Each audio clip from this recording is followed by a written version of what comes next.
अस्सलाम वालेकुम ख़वातीन और हज़रात, शुरू करते हैं आज का हस्ब-ए-हाल। मैं हूं जिसका मेज़बान जुनैद सलीम। नाज़रीन, बच्चे और बच्चियों के लिए अच्छे रिश्तों की तलाश एक अहम समाजी मसला बनता जा रहा है और इस हवाले से मैरिज ब्यूरोज़ का बहुत अहम रोल है। आज हमारे शो में इस हवाले से गुफ्तगू के लिए मौजूद है एक मारूफ मैरिज ब्यूरो के मालिक। बहुत शुक्रिया जुनैद साहब, आपने मुआशरे के सुलगते हुए मौजू पे बात करने के लिए हमें बुलाया है। बहुत अजीब हालत है जुनैद साहब, लोगों की लालच इतनी बढ़ गई है, हवस इतनी बढ़ गई है, इतनी डिमांड्स बढ़ गई हैं कि हैरान होते हैं कि यार क्या हो गया इंसान। ये जो आपके पास बैठे हुए हैं ये मेरे ही क्लाइंट हैं। ये सारे आपसे रिश्ता लेने आए हैं, लेकिन इनके बारे में मुझे पता चला है ये ज़कात लेने आए हैं। नहीं, अब नहीं ज़कात वगैरह लेता मैं। जी, आप बताइए। ये जो भाई साहब सबसे पहले बैठे हुए हैं, हाँ। जुनैद साहब जरा गौर करें इनकी डिमांड क्या है। कहते हैं जी लड़की का कद कम से कम 5 फुट 10 इंच होना चाहिए। बड़ी दफा बैठ के समझाया है आपने शादी करनी है या वॉलीबॉल की या बास्केटबॉल की टीम बनानी है। खुद वो माशाल्लाह वजीह नौजवान है, तो उनकी ख्वाहिश होगी कि खातून दराज का दो। शमसी साहब, आपके ऑफिस का इतना नाम सुनकर आए हैं, अगर आप डिमांड्स नहीं पूरी करेंगे तो वो क्या फायदा ऐसे कारोबार का? ये डिमांड्स अब अगर अवेल होंगी तो पूरी करूंगा ना, कहाँ से पूरी कर दूं? जुनैद साहब, जो मुआशरे की फिजिक की और सेहत की हालत है आपको पता ही है। 5 फुट तक अगर बच्ची का कद पहुंच जाए ना तो बड़ी बात है। अब 10 इंच पल्ले से डाल दूं मैं। 5 इंच नीचे हील पहना दीजिएगा, 5 इंच ऊंचे बाल कर दीजिएगा, पूरा हो जाएगा। जुनैद साहब, मैं जाली काम बिल्कुल नहीं करता। अच्छा, जो है सामने है। जुनैद साहब, सारी जिंदगी कुड़ने से अच्छा है कि पहले बंदा देख ले, छानबीन कर ले। सही। मेरे साथ जरा सी भी लेस पर्सनैलिटी हो ना लड़की की, वो सूट नहीं करेगी, वो चल नहीं सकती। क्योंकि पर्सनैलिटी तो एक मेरा, आप समझ, मेरी तरफ देख के बात तो करें। देखें तो आपकी तरफ देख रहा, इसीलिए तो बात नहीं कर रहा। देखिए ना जरा, डिमांड्स वो है इनकी जो पूरी नहीं हो सकती। अब इनकी तरफ देख के कैसे बात करें, हंसे या बात करें? इतनी खूबसूरत पर्सनालिटी मेरे साथ उनके बैठे हैं, ये भी रिश्ते के लिए हैं। अल्लाह माफ करे जुनैद जी, इस मोटू ने तो हद ही कर दी है। मेरे मैरिज ब्यूरो का नाम है डायमंड मैरिज ब्यूरो, तो दरवाजे के आगे खड़ा होकर बोर्ड पढ़ रहा है दमादम मैरिज ब्यूरो। फिर एक बंदे को पूछ के कह रहा है कि यार जरा बोर्ड तो पढ़ो, मैंने डायमंड मैरिज ब्यूरो जाना है। उन्हें कहा भाई जी ये हो ही जे। तो अंदर आके कहता है कि लड़की कम से कम MA पढ़ी होनी चाहिए। यार डायमंड को तुम दमादम पढ़ रहे हो और लड़की तुम कह रहे हो MA पढ़ी होनी चाहिए। देखें शमसी साहब, मेरी कोई ख्वाहिश नहीं है, मेरे बड़े अब्बू की ख्वाहिश है कि लड़की पढ़ी लिखी होनी चाहिए। मेरी बात सुनो, पहले तो तुम्हें अब्बू सूट नहीं कर रहा और ऊपर से बड़े अब्बू डैडी को कमीना डैडी, ਇਹੋ ਜਿਹੇ ਬੰਦੇ ਤੇ ਅੱਬਾ ਵੀ ਨਹੀਂ ਕਹਿੰਦੇ, ਸਿੱਧਾ ਅੱਬੇ ਦਾ ਨਾਂ ਲੈਂਦੇ ਨੇ। रशीद अंदर अम्मा बुलाਉਂਦੀ हूं। आप क्यों बैठी हैं जी, आप भी रिश्ते के लिए आई हैं? जुनैद साहब, लड़कियों ने तो अखीर कर दी हुई है। आपको मैं क्या बताऊं, लड़कियां तो कहती हैं कि बस जो हम कह रहे हैं वो माने। अब माँ बाप बेचारे कहाँ जाएं? इस बच्ची का जरा सुने आप, कहती है सलमान खान से शादी करनी। मुझे किसी सलमान खान की ख्वाहिश नहीं है, मैं ख्वाबों में रहने वाली लड़की नहीं हूँ। देखिए, मैं एक वर्किंग लेडी हूँ, मैं इसलिए खुद अपने रिश्ते के लिए इनके पास हाजिर हूँ। नहीं तो जो आप माशाल्लाह नक्शा खींच रही थी वो तो सलमान खान का ही बनता है। सलमान खान को ये आसमान से उतरा हुआ नहीं है जुनैद साहब, बिल्कुल इसी तरह इंसान है हमारी तरह। हाँ बिल्कुल, आप जरा कस के मुंह धो लें, आप भी सलमान खान। अरे बिल्कुल ठीक है, सलमान खान भी मिट्टी का बना हुआ है, ये भी मिट्टी के बने हुए हैं, ये जरा गिल्ली मिट्टी के बने हुए हैं। ओहो, क्या बेचता है सलमान खान। मोहतरमा, खाली सलमान के साथ काम नहीं चलेगा। सॉरी अंकल, वो तो नहीं आए साथ। आपको अंकल कह रही है मोटू जी। बॉस जी, इस मोटू की तो बड़ी बड़ी फरमाइश है, कह रहा है कि जिस घर में मेरी शादी होगी मेरे ससुराल वाले मुझे गधा गाड़ी लेके दे, मैं अपना बिजनेस शुरू करूंगा। Too much. अगर आपके पास डिमांड नहीं पूरी करने वाली तो ना करें, लेकिन मुझे इरिटेट मत करें। और इरिटेट तो आपको बेलचे से करना पड़ता है, बातों से कब आप इरिटेट होते हैं? तो बात हो रही थी जुनैद साहब इस बच्ची की, ऐसी ऐसी अजीब डिमांड्स करती हैं, ऐसी ऐसी फरमाइशें आप बच्चियों की जरा सा जो घर से बाहर निकलती हैं वर्किंग वुमेन जो हैं, आप हैरान हो जाएंगे उनकी उनकी उनकी सोच सुन के। देखिए मैं अपना घर खुद चलाती हूँ, इसलिए अपना खामद चूज करना मेरा हक है। आप अपना खामद चूज करें, मगर चूजें तो ना मारे ना। बोंगियां तो नहीं होनी चाहिए ना, एक समझ आने वाली बात होनी चाहिए। देखिए ना, जरा कहती हैं कि मुझे कम से कम 19 ग्रेड के बंदे से शादी करना। हाँ राइट है उनको। 90 ग्रेड हासिल करते करते बंदा बाबा बन जाता है जुनैद साहब, वो शादी से बैठा रहेगा, कहाँ से मैं ढूंढ के लाऊं? ये भी शर्त है इनकी कि वो गैर शादीशुदा हो। जी गैर शादी जाहिर है वो बहुत मुश्किल है ना, ये तो बहुत मुश्किल है, अननेचुरल डिमांड है। आप देखिए ब्यूरो भाई, अगर मेरी आपने नहीं सुननी तो मैं किसी और शादी दफ्तर में चला जाता हूँ। मैंने भी पैसे दे रही हूँ कि अल्लाह वास्ते तो शादी करनी नहीं है। बताएं बाबा, इतनी आपको जल्दबाजी क्या है? बताएं क्या मसला है? मैं मस्कत में बिजनेस करता हूँ। तो यहाँ आने का क्या मस्कत है? शादी कर नहीं। यहाँ आने का मकसद है शादी करना। अच्छा, जाहिर है शादी के लिए आए हैं ना सारे। और मेरी कोई आटे की लाइन में तो नहीं लगे हुए ना? नहीं, मेरी कोई डिमांड भी नहीं है। अच्छा, मैं नहीं चाहता कि मेरी कोई इतनी बड़ी डिमांड हो कि वो ना मान सक रहे हैं। अभी सुनिएगा, हर बंदा यही कहता है मेरी कोई डिमांड नहीं है। हाँ बताएं क्या डिमांड है? लड़की की छोटी मोटी प्रॉपर्टी हो, डिफेंस में 3-4 कमर्शियल प्लाट हो। माशाल्लाह माशाल्लाह माशाल्लाह। यानी ये छोटी मोटी प्रॉपर्टी है, साथ छोटी भी लगाया हुआ है।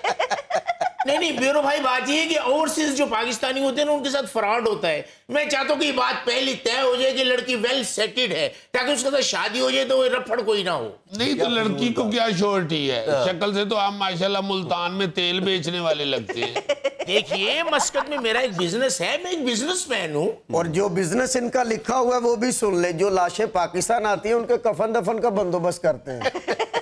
देखिए कोई छोटा मोटा बिजनेस नहीं है, सगे रिश्तेदार हाथ नहीं लगाते। देख रहे हैं जुनैद साहब, यानी कोई अपने गिरेबान में नहीं झांकता और डिमांड्स अपनी ऐसी ऐसी लिखा जाते कि हंसी आती है। ओ भाई, मैं कोई डिमांड नहीं चाहता, मेरी तो अपनी बड़ी डिमांड है। मेरी मराकश में इतनी डिमांड है, चेकोस्लोवाकिया, पोलैंड, कहां से मुझे रिश्ते आते हैं। लेकिन प्रॉब्लम ये है जुनैद साहब कि मैं शादी अपने मुल्क में इस मुल्क की लड़की से करना चाहता हूं, पाकिस्तानी लड़की से करना चाहता हूं। मैंने भी सुना है, एक आपकी डिमांड है और एक पाकिस्तानी तंबाकू की बहुत डिमांड है वहां पे। हो सकता है, कारोबार अपनी जगह, रिश्ते अपनी जगह। ओहो भाई, ये डिमांडों को छोड़ें, मैं खुद इतना जिद्दी नहीं हूं। मैंने सुना है पढ़ी लिखी खातून औलाद को संवार देती है। तो पढ़ी लिखी खातून से रिश्ता करने के लिए फिर खुद भी तो तुम पढ़े लिखे हो ना। और भाई मैंने तो बाहर चले जाना, मेरे ऑलरेडी 7 बच्चे हैं, उनको उसने संवारना है। जी, और नाम मुरादा इतने तो लिखाया कि मैं सिंगल हाँ। ये सन 1996 का लिखा हुआ है। उसके बाद मैंने 2 शादियां और कर ली थी। ये हर पाकिस्तान के विजिट पे एक शादी करता आगे। आमिर जी, सफा पाड़ दे। कमीनिया इन्नी देर तो साडे मगर पे हैं। मैं तो हुन पछाणे है, जो पहली दफा आया सी तो बिल्कुल पतला जिहा सी। बकवास कर रहा है, मैं सच बोलता हूँ। मैंने अगली पार्टी को सब कुछ सच बताना होता है। देखो अगर सच ही बताना है तो मैं भी आपको एक सच बता दूं कि मेरी बाई टांग में हल्का सा नुक्स है। ये देखे क्यों जी, डिमांड है 3-4 कमर्शियल प्लाट और अपनी बुनियादा हिली हैं। और नुक्स कहता है हल्का सा है, मुड़ के नहीं गया, रिवर्स वापस गया। हल्का सा नुक्स उतरा बैग गेर च गया आज। शम्सी, टाइम वेस्ट ना करो मेरा हाँ ना करो, मैं वरना जाऊं मैं। हाँ ना करो क्या मतलब? देख कर रिश्ता कराना होता है। ये कोई बारबी डॉल तो नहीं है जो डब्बे में से निकाल के आपको दे दूं। हाँ, बारबी डॉल चाहिए मुझे। उतरिया बारबी डॉल बंद करानी हूँ। अब मिलियंस ऑफ डॉलर की इंडस्ट्री है सिर्फ बारबी डॉल की। ये एक जुमला पूरी इंडस्ट्री बिठा देगा। देखिए अगर हम आपस में तय कर लें तो मैरिज ब्यूरो के पैसे आपके भी बच सकते हैं और मेरे भी। हाँ जी हाँ जी, आपस ही कर लो। ताड़ी भी लत खराब है तो कुड़ी दी भी एक बाह उत्ते नहीं हुंदी। वो कौन सी अंपायर है जिसने पावर प्ले का इशारा करना है? नाज़रीन, भाईजान, हम जब भी अपने मनफी माशरती रवैयों की बात करते हैं तो हम उन रवैयों को भी पॉइंट आउट करते हैं जो हम खुद भी समझते हैं कि आप पढ़ के देखें तो वो गलत ही लगते हैं। हमारे वो रवैये गलत हैं, मनफी हैं, ना हमारे दीन में उसकी गुंजाइश है। आप दीन की ऐनक लगा के देखें तो भी वो गलत हैं, लेकिन फिर भी उनको तब्दील करने के लिए हम आमादा नज़र नहीं आते।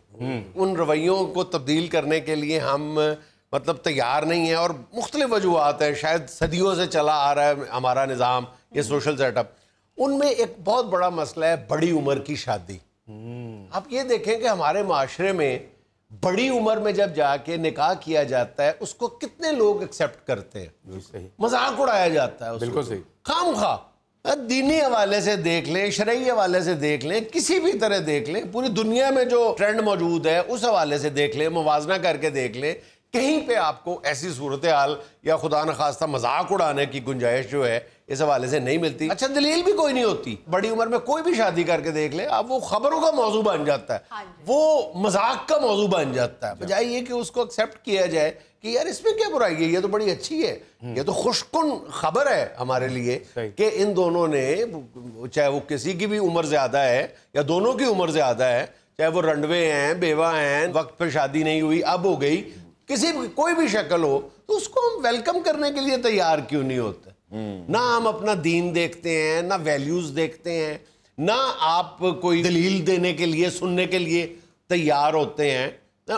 जब उनसे कहा जाता है कि हजूर अकरम सल्लल्लाहु अलैहि वसल्लम ने अपना जो आखिरी निकाह किया था वो 59 बरस की उम्र में किया था, 59 बरस की उम्र में। जी, हजरत खदीजा की मिसाल, जो उनकी पहली शादी, वो भी की देख शादी जो है पहली, वो 45 साल की उम्र में हुई है। वाकई हम लोग, अल्लाह माफ करे, अल्लाह हमें माफी दे दे, मजाक बनाते हैं, मजाक बनाते हैं हम। और ये वैसे मैं ये समझता हूँ कि ये भी हम लोग भी अब लोगों को देख रहे होते हैं कि किसी ने बुरा कह दिया, किसी ने, सोशल मीडिया के हवाले से हम मरने वाले हो जाते हैं ना, सोशल मीडिया पे ये हो जाएगा ना, यार सोशल मीडिया कौन से सारे अक्लमंद बैठे हुए हैं, बेवकूफ लोगों का टोला इकट्ठा हुआ है, चंद बंदे निकाल दें बीच में से, तो आप क्यों इस तरह की बात जो है वो उसको, ये बड़ी अच्छी बात है कि ये मजहबी हवाले से ये बड़ा गलत है कि आप उम्र रसीदा आदमी अगर शादी करता है तो उसका मजाक बनाएं। ये बड़ी अच्छी बात उन्होंने की। समीना अहमद साहिबा, मैं उन्हीं की मिसाल देने लगा था। मुझे ये मौजू जो है ना, इसका ख्याल ये डिस्कस करने का इसीलिए आया है कि मेरे एक व्यूअर ने मुझे 2 क्लिप भेजे हैं, एक समीना अहमद साहिबा और उनके शौहर मंजर भाई साहब। अब उन्होंने बड़ी खूबसूरत बात की है मंजर साहब ने। कहते हैं कि बाज दफा तो मुझे लगता है कि मैं समीना को लेके दुनिया के किसी ऐसे कोने में चला जाऊं जहां पे लोग ना हो, ये इतना मजाक उड़ाया जाता है, बजाय ये कि लोग इस फैसले को वेलकम करें।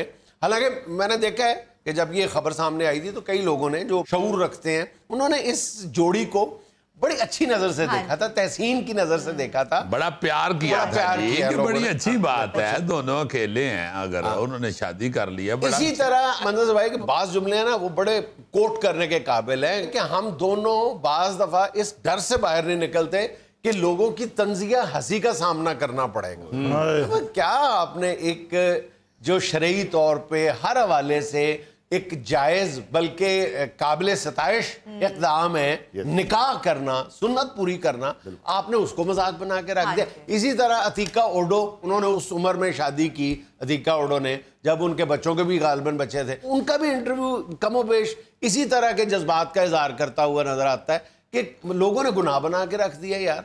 और ये आप मतलब कब हम अपने रवैये बदलने के लिए तैयार होंगे? खास तौर पर आप देखें कि ये जो सबसे ज़्यादा मुखालफत की जाती है ना, ये एक तो वक्त पे शादी नहीं की किसी ने, और ये बहुत बड़ा अलमिया है। कभी इसको आप देखें कि किसी मर्द ने या किसी औरत ने अपने बहन भाइयों की शादियां करने के लिए अपनी शादी डिले कर ली, तो वो जिसने उनके लिए अपनी ये खुशी जो है ये मौखर कर दी, तो उस वही बहन भाई जो है वो मजाक उड़ा रहे होते हैं। खुदा के लिए यार, आपने क्या इसको मजाक बना दिया है। मैं बैठा हूँ आपके सामने, मैंने छोटे भाई की भी की, माशाल्लाह, बाबू की छोटी बहन की भी पहले शादी की है, माशाल्लाह, बाद में मैंने की है। अब बिल्कुल अपनी फैमिली संवारने में लगा रहा ये, और इसने अपनी शादी लेट की है, ये कोई ऐसी बात नहीं है जी। ये बल्कि इस तरह के लोगों को सराहना चाहिए, शाबाश देनी चाहिए। बिल्कुल, कभी बड़ी अच्छी बात है, आपने पहले दूसरों का ख्याल किया है। और शादी जो है वो किसी भी उम्र में की जाए, जो कर रहे हैं वो बेवकूफ तो नहीं है ना। अब ये पढ़े लिखे लोग हैं, समीना अहमद साहिबा फनकारा तो हमारी बहुत बड़ी हैं ही माशाल्लाह। मैं समझता हूँ कि शोबिस की दुनिया में जो चंद बेहतरीन सेंसेबल लोग हैं उनमें इनका शुमार होता है। डिप्टी डायरेक्टर रही हैं अलहमरा आर्ट्स काउंसिल की, और जितनी देर तक ये डिप्टी डायरेक्टर थी अलहमरा में, बेहतरीन ड्रामा वहां पे हुआ है, बेहतरीन थिएटर वहां पे हुआ है। बिल्कुल इनका शुमार असातिज़ा में होता है। और ये मंजर सेबाई साहब भी बहुत बड़ी फैमिली के और बड़े पढ़े लिखे लोग हैं ये सारे। अगर ये इस तरह उन्होंने कदम उठाया है तो यार उन्होंने कोई सोच समझ के उठाया है, कोई ये गैर शरई या गैर मजहबी काम नहीं उन्होंने किया जिसपे आप इस तरह बेवकूफ़ों की तरह आप एन मजहब के मुताबिक, एन शरीयत के मुताबिक, बल्कि इसकी हौसला अफजाई की गई है। बल्कि मैं तुम्हें एक और बात बताऊं, तुम ये सुन के हैरान होगे कि ये जो अजीबो गरीब रवैया है ये भी हमारे यहाँ ही है। ये बल्कि पाको हिंद में ये मिलता है, बांग्लादेश, ये हमारे इन मुल्कों में ये हमारे हिस्से में नहीं। अगर आप इस्लामी मुल्कों में भी देखें ना, सऊदी अरेबिया में देखें या पूरे अरब जो बेल्ट है उसमें देखें, ईरान में देखें, तुर्की में देखें, तो बड़ी उम्र की शादी को बहुत मुस्तासन अंदाज में देखा जाता है। बल्कि खास तौर पे जब बड़ी उम्र में शादी की जाती है तो अनार के जूस से उनकी मेहमानों की तवाज़ो की जाती है कि अल्लाह ने इस उम्र में आपको जीवन साथी दिए, तो अल्लाह की खास रहमत है। जी जुनैद साहब, आपने सर सॉरी कहा कि हमारे रवैये कब बदलेंगे। मैं थोड़ा सख्त कहना चाहता हूँ कि हमें शऊर कब आएगा, अकल कब आएगी। जब शऊर आएगा तभी तो रवैये बदलेंगे, इसीलिए रवैये नहीं बदल रहे कि शऊर नहीं आ रहा। जी जी जी। वैसे तो ये सारा तालीम का फुकदान है, चूंकि तालीम याफ्ता लोग नहीं है, हम अनपढ़ लोग हैं, हम इन बातों पे ही बैठ के अपना वक्त ज़ाया कर रहे होते हैं। पढ़े लिखे लोग जो हैं, बाशऊर लोग जो हैं, वो इन बातों पे टाइम वेस्ट नहीं करते। यार वैसे माफ करना कि भाई एक जायज़ काम है, हो गया। इस हवाले से तो जो पढ़े लिखे, मतलब पढ़े लिखे डिग्री याफ्ता पढ़े लिखे होना, बाइल्म होना तो और बात है ना, लेकिन पढ़े लिखे हाँ एग्जैक्टली, शऊर और चीज है, हाँ, और तालीम याफ्ता होना और चीज है। तो जो तालीम याफ्ता हमारी क्लास है उसमें भी इसको मायूब ही समझा जाता है, एक्सेप्टेबिलिटी कोई नहीं है उसमें। बात ये है कि जो एक पढ़ा लिखा बंदा है ना, उहदे आले दुआले 20 ते डंगर बैठे होंदे ने सारा दिन, उस वेले तो शाम तक उहदी डिग्री दे लफ्ज ही उड़ जाते हैं, वो भी उसी तरह का हो जाता है। पूरा माशरा बदलेगा, एक दूसरे के साथ हम रवैये अपने बदलेंगे तो सही होगा। सबसे बड़ा जो काबिल मजम्मत जुमला है ना, वो ये बोला जाता है, अगर कोई शादीशुदा बंदा जो है वो शादी दोबारा कर ले, ओ यार देखो जवान बच्चे हैं, यार देखो जवान बच्चे हैं। यार जवान बच्चे किसने मना किया है? अगर जवान बच्चों से पहले बात कर ली जाए, वैसे तो देखो ये कोई शरई शर्त नहीं है, जवान बच्चे हैं तो पहले जवान बच्चों को मनाओ तुम, लेकिन जवान बच्चे कत्ल तक नौबत आ जाती है। ये एबटाबाद में कुछ अर्सा पहले जवान बच्चों ने अपनी मां को कत्ल कर दिया था कि मां ने सिर्फ अक़द सानी की ख्वाहिश का इजहार किया था कि एक रिश्ता आया हुआ है, इस बात पर अपनी मां को कत्ल कर दिया था बच्चों। यार क्या जहालत है यार। तुम वैसे देखो ना कि ये बाज रवैये ऐसे हैं कि हम बोल भी रहे हैं इनके हक में, लेकिन हमारे अपने साथ कभी भी, मतलब प्रैक्टिकली शायद हम भी जिंदगी में कभी इन रवैयों को इतनी जल्दी कबूलियत का दर्जा ना दे सके। हम खुद भी, कोई भी हो, हम कहते हैं कि हाँ यार बात असूली तौर पे तो ठीक है, लेकिन अजीब सा लगता है। ये जो अजीब सा लगता है ना, ये बड़ी अजीब बात। अब पता क्या है फैक्ट, क्या है इंतहाई खौफनाक फैक्ट है। पाकिस्तान में 40 साल से ज्यादा उम्र के जो लोग हैं ना, 17% जो हैं वो सिंगल है। 17%, ये बहुत बड़ी 40% से ज्यादा उम्र हो चुकी है, 17% लोग जो हैं वो सिंगल है। ठीक है, अब वो 17% ही अगर शादी कर लें, हाँ, तो कितनी सारी खवातीन जो सिंगल हैं उनका भी घर बस है। बिल्कुल। और खवातीन को तो बिल्कुल ही ये कह के डरा दिया जाता है कि इसकी शादी की उम्र निकली जा रही है, इसकी शादी की उम्र, वो कह के डरा दिया जाता है। वो ये देखने के लिए तैयार नहीं होता आपकी जो सो कॉल्ड शादी की उम्र आप कहते हो, उस वक्त वो आपको पाल रही थी, अपने छोटे बहन भाइयों को पालने के लिए 2-2 नौकरियां कर रही थी बेचारी। उस वक्त कोई नहीं देखता, और फिर जब उसकी एज आती है कि जब वो बाकी बहन भाइयों की शादी कर देती है, और यार उसकी शादी की भी सोचो, अब ये बाजी बहुत बड़ी हो गई, आपा की अब उम्र निकल गई है, और तुम कौन होते हो ये फैसला करने वाले? आपा की उम्र निकल गई है, तुम्हारी उम्र जो थी वो 18 साल में पूरी हो गई थी। अच्छा, अब किसी दूसरी दुनिया से कंपैरिजन करो तो हमारे यहाँ 40 साल से ज्यादा उम्र के, मैं बता रहा हूँ ना, कि 17% जो है वो लोग सिंगल जिंदगी गुजार रहे हैं।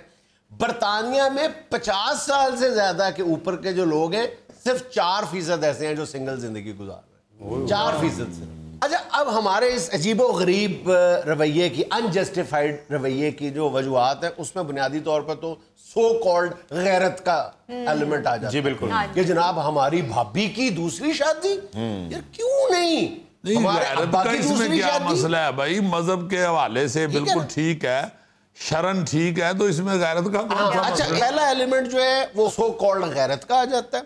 दूसरा एलिमेंट जो आ जाता है वो जायदाद की तकसीम का आ जाता है। असल ये भी बीमारी है, बीमारी ये जायदाद की तकसीम। मरना भुला हुआ है लोगों को, बेहिस बेगैरत की तरह जिंदगी जो गुजार रहे हैं ना जी, कि सिर्फ मैं नहीं मरना तो पैसा ही ये सारा कुछ, वो ट्रैक से उतरते ही वो लोग ही ट्रैक से उतरते। अर्ज करने का मकसद सिर्फ ये था कि ये वो रवैये हैं जिनको तब्दील करने के लिए हमें इतने बड़े कलेजे की जरूरत है। हमें बिल्कुल अंदर से अपने पुराने जो सोच और रवैये हैं ना, उनको खुरच के बाहर फेंकना पड़ेगा, फिर कहीं जाके थोड़ी बहुत कबूलियत की जगह हमारे अंदर मिलेगी। वरना तो हम बहुत ही, यानी ये लगता है कि इस सोच को तब्दील करना ऑलमोस्ट इम्पॉसिबल है। बाबूजी एक दूसरे को सहारा देना चाहिए। बिल्कुल।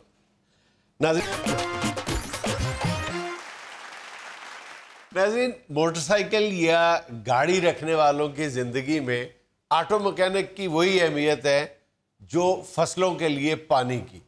आज हस्बे हाल के कटहरे में खड़ा है एक ऐसा मोटर मैकेनिक। और सर जी ऐसा नहीं, खास मैकेनिक, काशिफ नाम है मेरा।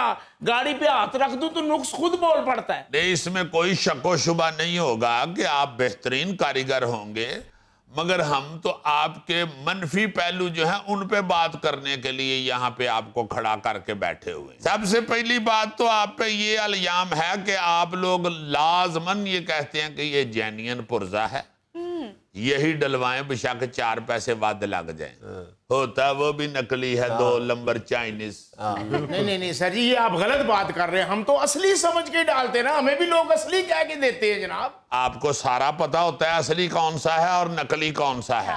असली चूंकि बड़ा महंगा होता है, आप पैसे महंगे वाले के लेते हैं और डालते वो हैं जो बहुत सस्ता होता है। ये मैं कहना चाह रहा हूँ। और वीर मेरे, इतनी अगर तुम्हें सियाण पाता तो खुद वर्कशॉप खोल लो अपनी। बहुत अच्छी बात की। इसी बात का फायदा उठाते हो तुम लोग। ये जो धमकी दे रहे हो ना, हमें पता नहीं होता और किसी को भी नहीं पता होता। तुम लोगों के बारे में तो ये भी इल्जाम है कि तुम जानबूझ के दानिस्ता तौर पे ठीक करते हुए गाड़ी को कोई दूसरा पुर्जा छेड़ देते हैं, खुद खराब कर देते हैं बिल लंबा करने के लिए। अच्छा, एक तो पुर्जा 2 नंबर, दूसरा खाम खा ऐसे ही अच्छे भले पुर्जे का भी कह देते हैं कि नहीं ठीक भाई ये भी बदलवा। नहीं, आप गलत बात कर रहे हैं भाई साहब। हमेशा हम वो पुर्जा चेंज करते हैं जो आखिरी सांस ले रहा होता है। हमें पता है कि दोबारा फिर ये गाड़ी आ जानी है, क्यों ना पुर्जा चेंज कर दे। खास तौर पे जो ये अपना मैकेनिक होता है ना जी, वो अपनी वर्कशॉप में जहां भी आप देखें वर्कशॉप खुली है, वो लाजमन साथ डेंटिंग पेंटिंग का काम भी होगा, साथ एसी वाले का काम भी होगा, साथ इलेक्ट्रीशियन का काम भी होगा। और आप बिल्कुल ठीक कह रहे हैं कि नुक्स साथ वाले किसी और बंदे का भी लाजमन खुद निकाल देंगे ताकि वो भी अपने पैसे वट लवे ते ओ भी वट लवे ते जेड़ा ओ बैठे ना वो भी वट लवे। ओ वीर मेरे, सबके साथ पेट लगा होता है। तो पेट को जायज तरीके से भरे ना, हराम से ना भरे।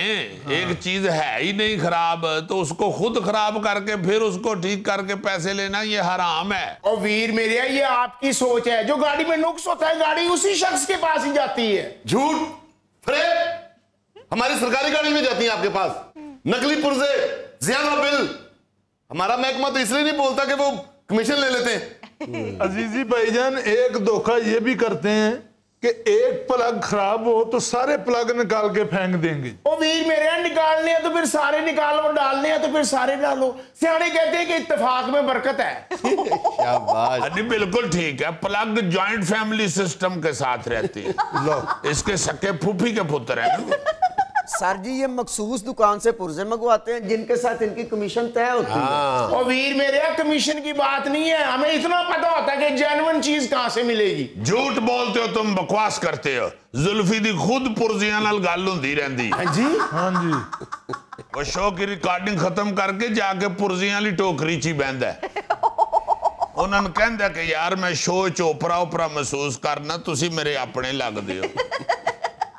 अच्छा, पुर्जों से याद आया, जितने भी ये लोग पुर्जे निकालते हैं ना खराब कह के, वो एक ड्रम में संभालते रहते हैं। अखीर पूरा ड्रम जेड़ा वो चंगे भले पैसों का बेचते हैं। हाँ, उसमें जो भी है वो उसका है, उसको बेच दो। जैसे स्क्रैप नहीं बेचते, बिल्कुल इसी तरह वो पुर्जों का ड्रम भी बेच देते हैं अखीर पे। जो गंदा मोबाइल गाड़ियों से निकालते हैं ये वो भी बेच देते हैं। यार बेचना ही है, होरो पीन वास्ते रख लेन कर।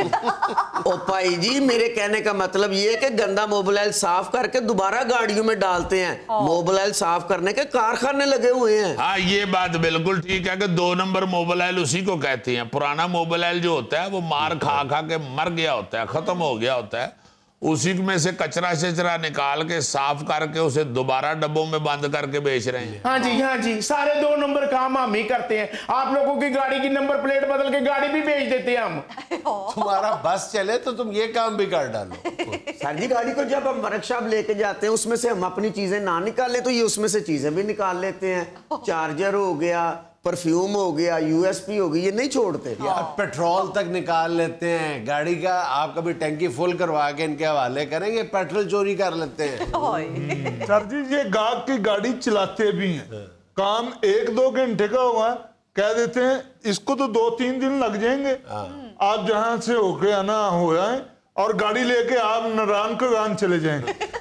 ओ, गाड़ी नारायण का गान ले जाते हो? और नहीं साहब जी, नारायण का गान कहाँ, यही सड़क पे गाड़ी निकालते हैं, यही टेस्ट करके फिर गाहक को वापस दे देते हैं। अगर टेस्ट करके ना दे तो फिर वो कहते हैं जी ब्रेक ठीक नहीं लग रही, गाड़ी हीटअप हो रही है, एसी ठीक काम नहीं कर रहा। और भाई इतनी तेजी ना दिखाओ, गाड़ी का ट्रैकर उसकी लोकेशन बता देता है कि गाड़ी इस वक्त कहाँ गई है।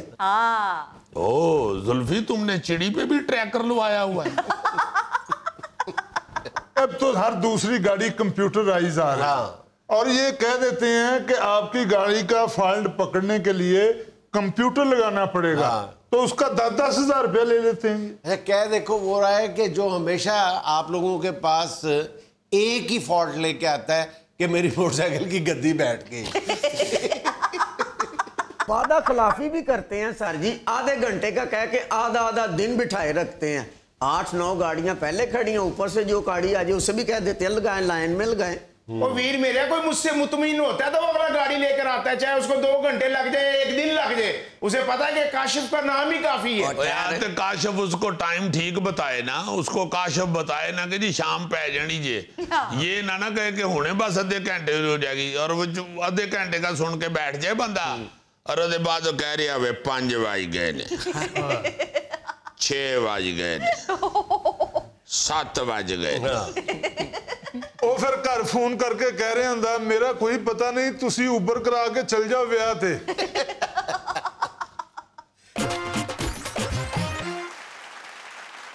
अच्छा जी, मैं अपने शहर गुजरांवाला के हवाले से एक चीज सुन के, एक बात सुन के बड़ा हैरान हुआ और मैं फिर सोचों में गुम हो गया और फिर मैं कहीं का कहीं निकल गया। कोई एक फौतगी हो गई गुजरांवाला में और उनके जो थे ना जी रिश्तेदार, उन्होंने बाहर से आना था तो फिर उन्होंने तदफीन करनी थी। जी।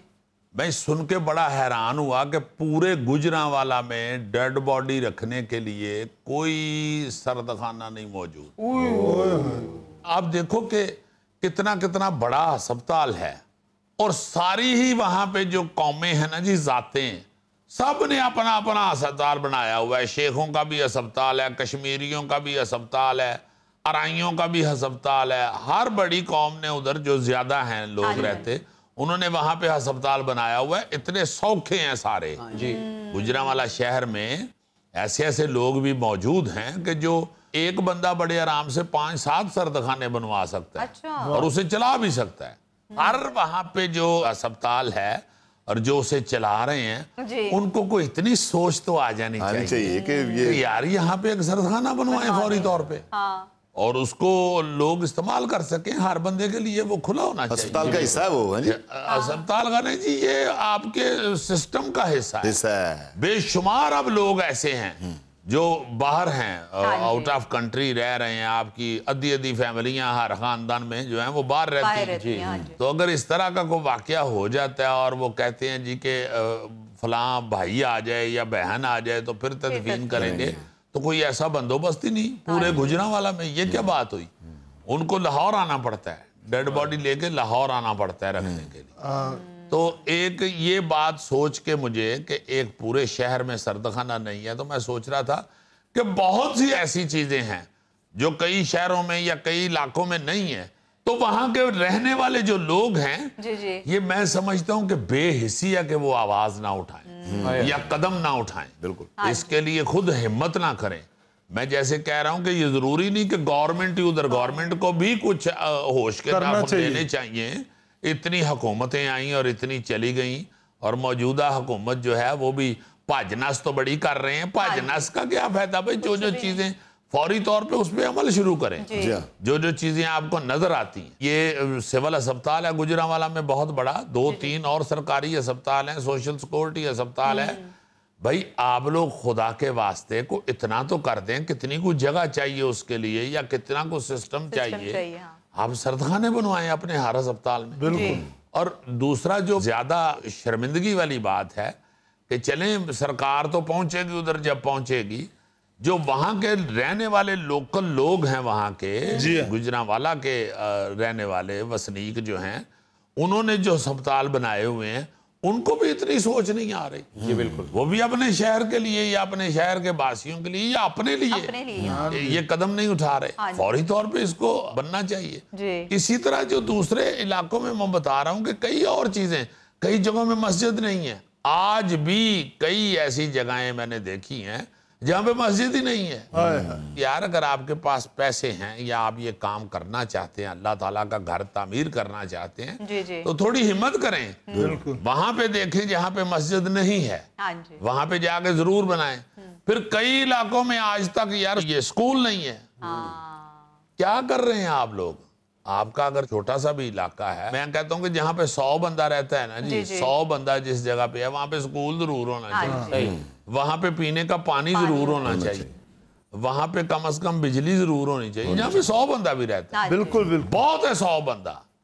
दूसरे मुल्कों में हम देखते हैं कि एक बंदे के लिए अगर गाड़ी चल रही है कि जी इधर से एक बच्ची जाती है स्कूल, इसलिए ट्रेन यहाँ तक आती है, बंद नहीं की गई।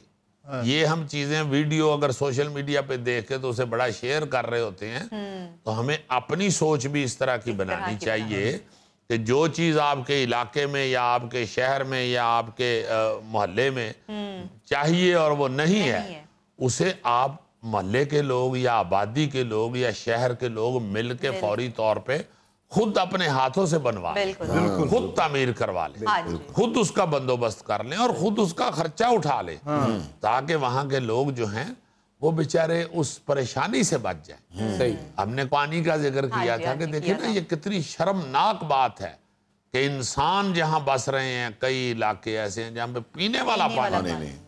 तो क्या यहाँ से बड़े शहरों से उठ के ऐसी जगहों पे जाके तो लोग कुआं नहीं खुदवा सकते? बिल्कुल। लोग पानी का बंदोबस्त नहीं कर सकते। मुझे बड़ी अच्छी तरह याद है कि ये डॉक्टर अब्दुल कदीर खान साहब मरहूम, अल्लाह ताला उनको जन्नतुल फिरदौस में जगह अता फरमाए, उन्होंने मुझे बताया कि मैं टम्बकटू गया तो मैंने देखा कि वहाँ दूर दूर तक पानी पीने वाला नहीं मौजूद और रेगिस्तान और ये और वो। तो उन्होंने बताया कि मैंने फिर अबू धाबी के जो थे शेख जैद बिन सुल्तान, उनसे मैंने गुजारिश की, तो उन्होंने वहां पे कुएं खुदवा दिए। तो वो उस वक्त कहते हैं कि कोई $10,000 एक कुएं का खर्चा आ रहा था वहां पे, तो उन्होंने वो खुदवा दिए। भाई जितना भी खर्चा आता है, करोड़ 2 करोड़, ये बेशुमार लोग ऐसे हैं जिनके पास ये फालतू पड़े हुए हैं इतने पैसे, तो वो जाके अगर इन इलाकों में जहाँ पे पीने वाला पानी नहीं, वहां पे कम से कम और को बंदोबस्त नहीं हो रहा तो नजदीक आबादी के कुएं ही खुदवा दें। जहां पे भी इंसान बस रहा है वहां पे पानी तो पीने का होना चाहिए ना यार।